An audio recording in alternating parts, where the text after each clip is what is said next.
So anyway, he kept shooting lines to me. Every time I would say something, he'd try to fire back from his seat, and I got him back every time. I never have taken it for granted. The Grand Ole Opry means absolutely the world to me. She spent decades dazzling under the spotlight, heels planted, voice steady, smile fixed. But behind the applause, Jeannie Seely carried something else: silence. Now, at 90, the woman who once lit up the Grand Ole Opry with rhinestones and rebellion is finally ready to say what she never could on stage. What happened after the lights went out in 1971? Why did one dress never return from the parking lot? This isn't a farewell, it's a reckoning. What she's about to share isn't nostalgia, it's what everyone else was too afraid to say. And it starts where the spotlight never reached. Jeannie Seely and the miniskirt incident. When Jeannie Seely stepped onto the Grand Ole Opry stage wearing a miniskirt, she wasn't just making a fashion statement. She was rewriting the rules of one of country music's most conservative institutions. At the time, the Opry clung tightly to traditional values, especially when it came to appearance. Women were expected to dress modestly, often in long gowns that aligned with the institution's down-home, church-adjacent image. Seely, who had already made waves with her bold personality and expressive stage presence, chose to reflect the era's shifting cultural norms instead. Her decision to wear what many considered risque wasn't done for shock value. It was simply what American women were wearing. She famously told Opry management, "This is what America is wearing," when challenged. That comment became more than a retort. It was a line in the sand. As Seely later recalled in an interview, Opry manager Ott Devine said, "Honey, you're not allowed to wear a miniskirt on the Opry." And I said, "Okay, this is what America is wearing and I'll make you a deal. I won't wear a miniskirt in the back door if you don't let anybody wear one in the front door." The miniskirt moment marked more than a shift in fashion. It was a bold rejection of outdated expectations for women in country music. At a time when female performers had to walk a fine line to remain both employable and acceptable, Jeannie Seely challenged the norm. Her decision to dress authentically, not conservatively, brought the modern woman to a traditionally resistant stage, proving that visibility didn't have to mean sacrificing self-expression. While some conservative fans and insiders deemed her look too provocative, others, especially younger audiences, saw it as honest and empowering. Seely's evolving style reflected her refusal to separate image from authenticity. "I never planned to set any sort of trend. I think I dress and act pretty much the way a normal American girl does," she explained, underscoring that her fashion choices were generational, not rebellious. She didn't always wear miniskirts, but she never apologized when she did. Her wardrobe became a symbol of her right to perform on her own terms. Rumors swirled that Opry management debated whether her attire crossed a line, though no action was ever taken. In fact, Seely's visibility only grew, and she soon became the first woman to regularly host the Opry. Her stance on personal freedom opened doors for future artists like Dolly Parton and Reba McEntire to define their image on their own terms. The miniskirt, in the end, was more than a garment. It was a declaration of progress. From Steel Town to stardom. Before Jeannie Seely was a Grammy-winning songwriter and Grand Ole Opry icon, she was a steelworker's daughter from Titusville, Pennsylvania. Born in 1940, she grew up in a small, working-class town where country music came crackling through the radio, often drowned by static, but still powerful enough to spark dreams. Her father worked long days in the steel mills, while her mother cleaned houses and sang hymns as she scrubbed. "I grew up in a time when all the neighbors gathered together to help each other get the hay in. There was always picking and singing," Seely remembered, highlighting the community spirit that shaped her musical roots. Well, I was born and raised in northwestern Pennsylvania, and so from a very young age, we listened to the Grand Ole Opry every Saturday night. That was a given. Two things you didn't miss, and that was the when I was growing up. Of course, I was born during World War II. From an early age, Jeannie understood that making a living wasn't always the same as making a life. Though there were no record executives or concert stages nearby, she found escape in writing lyrics and singing to anyone who would listen. The odds were stacked against her, not because she lacked talent, but because she was a teenage girl in a town where dreaming big usually ended in disappointment. At 16, she mailed her first set of lyrics to a Nashville publishing house, hoping for acknowledgement, but received no reply. It didn't deter her. Instead, she spent the next few years refining her writing and voice, balancing ambition with the limitations of small-town life. In her early 20s, she made the decision to leave home with just a suitcase, a partially used typewriter, and barely enough money to last more than a few days. When I arrived in town, I only had $50 and a Ford Falcon to my name, Seely recalled, reflecting on her leap of faith to Nashville with little more than determination. She took a Greyhound bus south, chasing something invisible but undeniable. When I first got in it, I really wanted to sing and I wanted to write, but I just wanted to work in the music industry. It didn't matter in what end of it. Once in Nashville, she found a city filled with possibility but few open doors. She worked temp jobs during the day and wrote at night, often in borrowed rooms on borrowed time. The Nashville dream was a slow burn. Despite the struggle, she never stopped performing. Seely began singing in small clubs and bars, places where the audiences were more interested in drinking than listening. Still, she showed up. Her big break came almost by accident. One night at a smoky venue on the outskirts of town, she performed a song she'd recently written. In the back of the room sat a man from Monument Records, who handed her a business card after the set. That encounter led to her recording Don't Touch Me, which became a runaway success in 1966 and earned her a Grammy for Best Female Country Vocal Performance.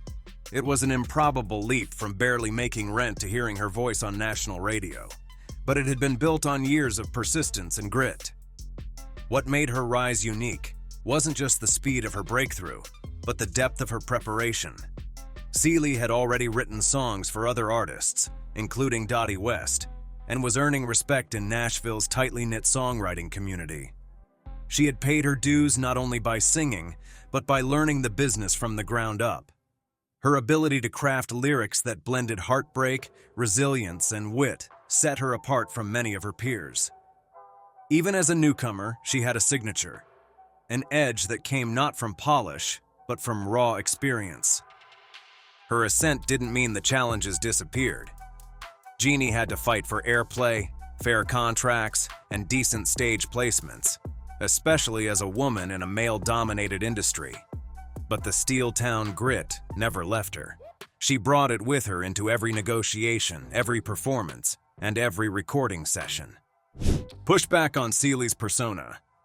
Jeannie Seely's razor-sharp wit became one of her defining characteristics, but it wasn't always welcomed by the country music establishment.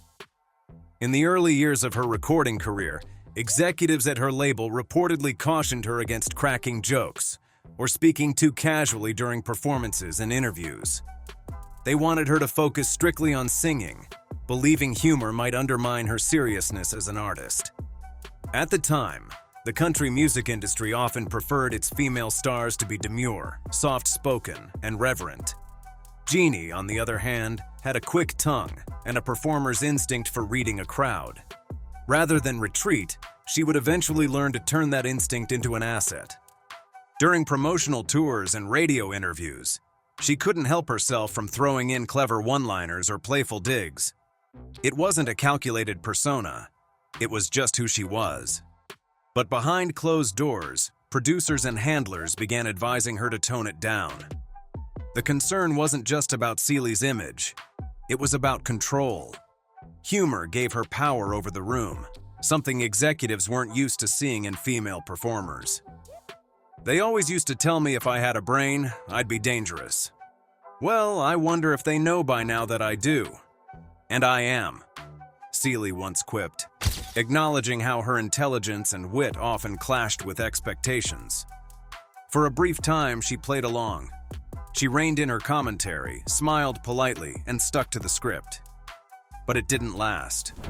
Her audiences noticed the change, and so did she. The silence between songs felt unnatural. The stage felt smaller.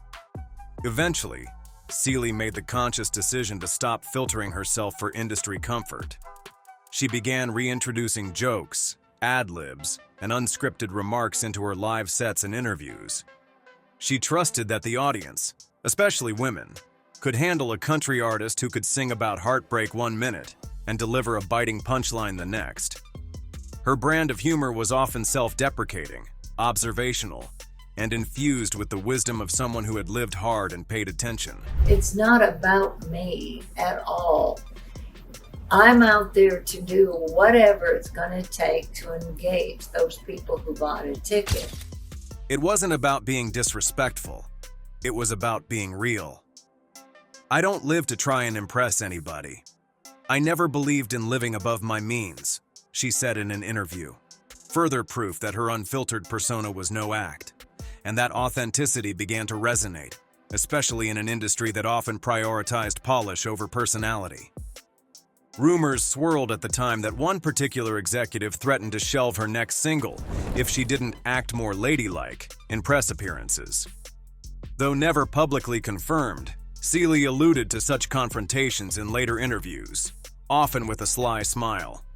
What's clear is that as she reclaimed her voice, both musically and socially, she carved a lane that hadn't really existed before, a female country artist who was allowed to be both funny and serious, vulnerable and sharp. It challenged the industry's narrow definition of what a woman of country could be, opening doors for future stars like Casey Musgraves and Ashley McBryde, who would follow suit in blending humor with heartache.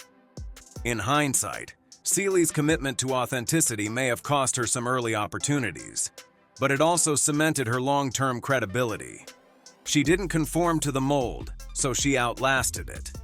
Her stage banter became as beloved as her songs, and fans came to expect both.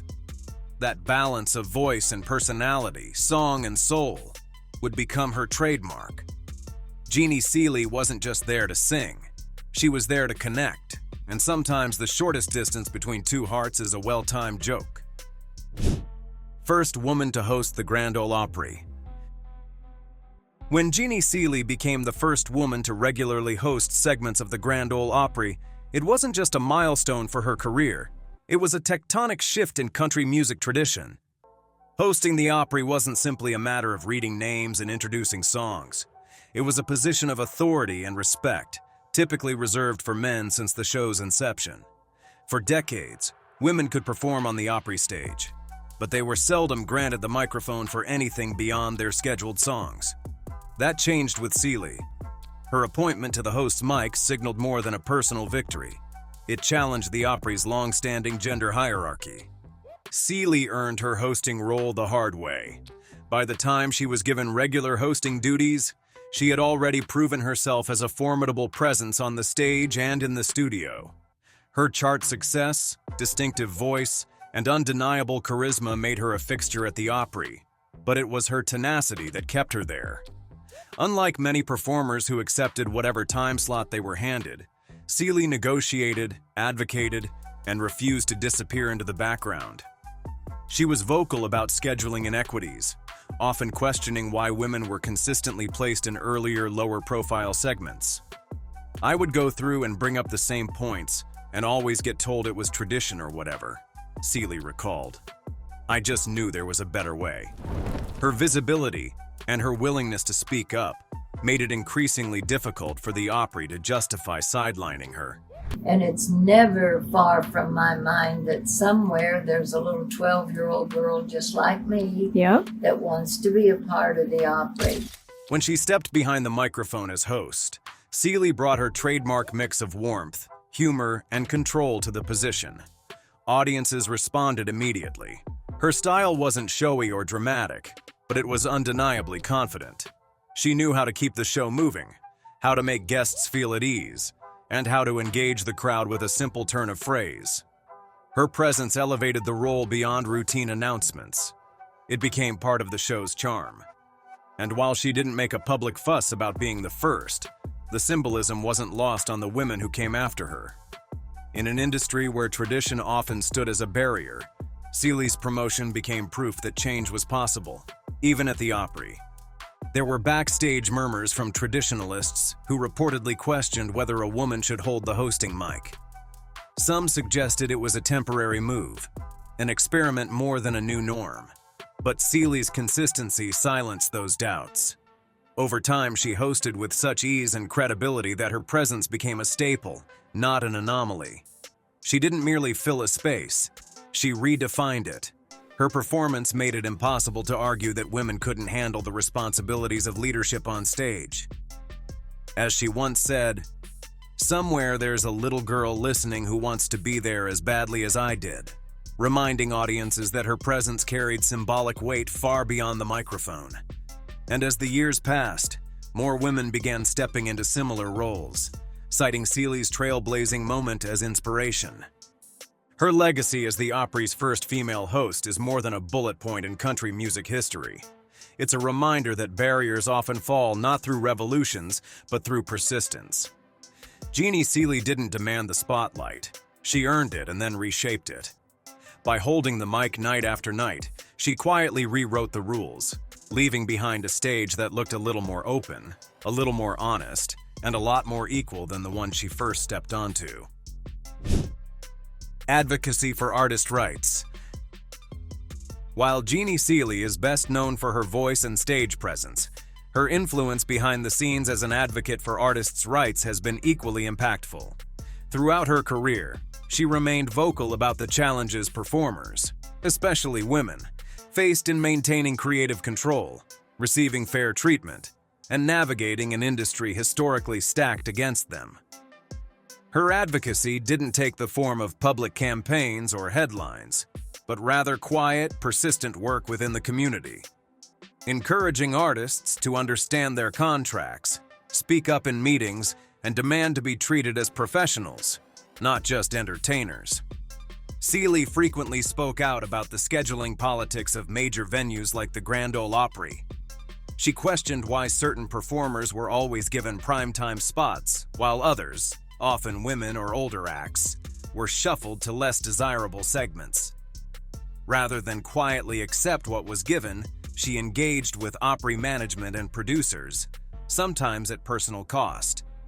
Her willingness to advocate for fairness in stage time helped change internal policies and emboldened others to challenge the status quo. You know, I tell people, because people fuss all the time about, oh, the Opry's not the same. I heard that when I came to the Opry, when I was new, and I've always kept that in my mind. I wanted to be accepted. They always used to tell me if I had a brain, I'd be dangerous, Seely once remarked, a phrase that captured her resistance to industry complacency. Younger performers began seeing her not only as a respected artist, but as someone who would go to bat for them in private, where real decisions were made. Her commitment to fairness also extended to royalties and publishing rights, areas where artists, particularly women and newcomers, have historically been exploited. As both a performer and songwriter, Seely understood how quickly an artist's work could be mishandled or undervalued. She encouraged fellow musicians to educate themselves about the business side of the industry, often sharing her own experiences with royalty disputes and contract negotiations. Though never positioning herself as a crusader, Seely consistently raised these topics in panels, songwriting retreats, and closed-door meetings, advocating for transparency and mutual respect. Rumors from within Nashville's tight-knit music circles suggest that Seely clashed at times with label executives and booking agents who were resistant to change. Some even claim she was deliberately excluded from certain high-profile events in retaliation for her outspoken views. While these stories have never been publicly confirmed, they align with a broader pattern of resistance encountered by women who spoke up in an industry that favored compliance. Jeannie Seely's behind-the-scenes influence didn't end with policy or programming. She also served as a mentor to countless younger artists navigating the early years of their careers. Many recall how she took time to answer questions, share hard truths, and explain industry politics without sugarcoating the realities. A lot of my fans have always been women because my songs said what they really felt, Seely explained, showing her commitment to giving voice to unheard perspectives. Her advocacy wasn't performative. It was rooted in lived experience, professional respect, and a deep belief that artists deserved better. In a field where public image often matters more than private ethics, Seely proved that you could be both respected on stage and powerful behind the curtain. Jeannie Seely's memoir. Jeannie Seely's commitment to country music didn't end with her performances. It extended into a deep, intentional effort to preserve its history, particularly the roles and stories often left out of the spotlight. One of her most enduring contributions in this area is her memoir, a self-published reflection that captures not just her personal journey, but the complex inner workings of the music industry from a woman's perspective. While the book wasn't launched with a major publicity campaign, it quietly made its way into the hands of fans, fellow performers, and historians who were hungry for stories that hadn't been filtered through a corporate lens. Seely wrote the memoir on her terms, redacting names and softening details where necessary, but never compromising the truth at its core. In the memoir, she shares anecdotes from decades on the road, the Opry stage, and the songwriter circles of Nashville. But beyond the showbiz tales, the book offers insight into how women like her navigated a male-dominated industry without losing their sense of self. She doesn't sensationalize the past. She documents it, offering readers a clear-eyed view of what it meant to survive, adapt, and succeed in a world that didn't always want to make space for her. I go down in history for the miniskirt, but the significance wasn't what I was wearing, but that it broke the mold of what everybody else was wearing. Seely reflected in Ken Burns's country music documentary. It's this candid, grounded perspective that has made the book resonate so deeply among younger artists and industry professionals alike. Her writing is less about nostalgia and more about accountability, making sure the real stories are told before they're lost to time or revision. A lot of my fans have always been women because my songs said what they really felt, she once said, underscoring why her personal storytelling continues to resonate. Outside of her memoir, Seely also became a trusted resource for institutions committed to preserving the legacy of country music. She participated in archival interviews, lent personal artifacts to museum exhibits, and contributed to panel discussions at places like the Country Music Hall of Fame. Her knowledge wasn't just historical, it was lived, which gave her commentary weight and credibility. Whether speaking about the evolution of radio play or the backstage dynamics of the Opry, she brought context that statistics and charts alone could never convey. She became a kind of living archive, one whose stories helped fill the gaps left by official records. And my life was going so wonderful with Don't Touch Me hitting and just joining the Opry. I chose that bracelet to always remind me that not everybody was having as good a time during that period. Rumors have circulated over the years about Seely maintaining private journals or letters that delve even deeper into behind-the-scenes moments in country music. Some believe she kept detailed records of career-altering decisions, unspoken rules, and informal alliances that shaped how the industry treated its female performers.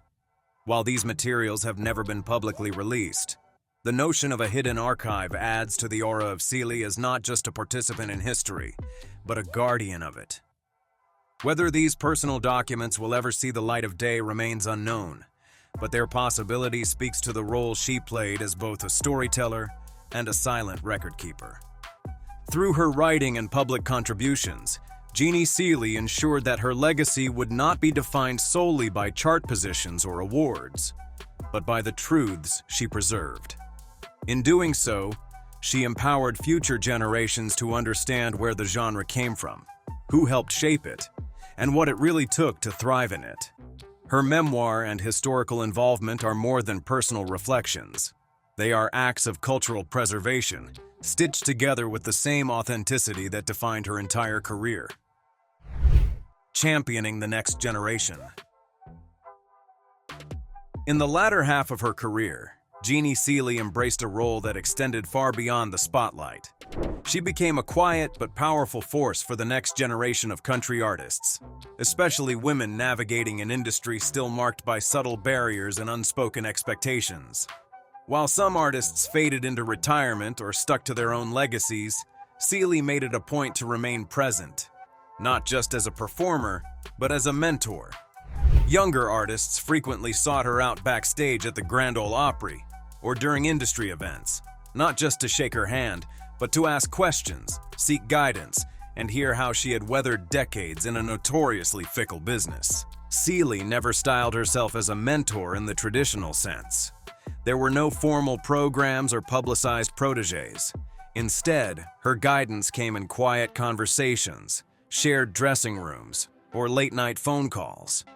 She offered honest advice about contracts, public image, and mental endurance, often delivered with her signature wit and no-nonsense tone. Artists like Carly Pearce and Ashley McBryde have publicly acknowledged Seely's encouragement and influence, crediting her with helping them stay grounded in an industry that often demands conformity over authenticity. Her mentorship was rooted not just in professional advice, but in emotional solidarity, reminding young women that it was possible to succeed without sacrificing who they were. I don't want an all-female show, but I don't want an all-male show. I want an all-good show. I want good variety, and I want the artist to be presented well. In 2023, Seely's efforts were formally recognized when she received the CMA Joe Talbot Award, an honor given to individuals who demonstrate exceptional dedication to preserving and fostering country music's future. It was a rare moment of public acknowledgement for a lifetime of private support. The award didn't just reflect her musical accomplishments, it was about her impact on people. Many of the artists she had helped over the years were the same ones now performing on the stages she had once fought to host. In a backstage moment with Lauren Elena, Seely said, "Lauren, I want you to promise me something. I want you to promise me that you will carry on this Bulls for me when I'm gone. I'm counting on you." In this way, her legacy wasn't just etched in recordings or photographs, but in the career she quietly shaped from behind the curtain. Rumors within the Nashville scene suggest that Seely had, on more than one occasion, advocated privately for younger artists who were being overlooked for high-profile opportunities. Some say she lobbied producers to give rising talents better set times at the Opry, or personally vouched for them with label representatives. Whether or not these stories are fully accurate, they align with Seely's reputation. Someone who used her influence not to consolidate power, but to extend opportunity. Her behind-the-scenes efforts may not have always been visible to the public, but within the artist community, her support was both felt and remembered. "I can't think of anything worse than the Opry going down in my era," she told reporters, showing how personally invested she remained in preserving the institution for future artists. What do you think Jeannie Seely really risked by finally speaking out at 90? Let us know in the comments below. We want to hear your take. If you enjoyed this story, give it a thumbs up. Subscribe for more untold music history, and don't miss the 2 videos on your screen right now. You won't believe what's revealed in those.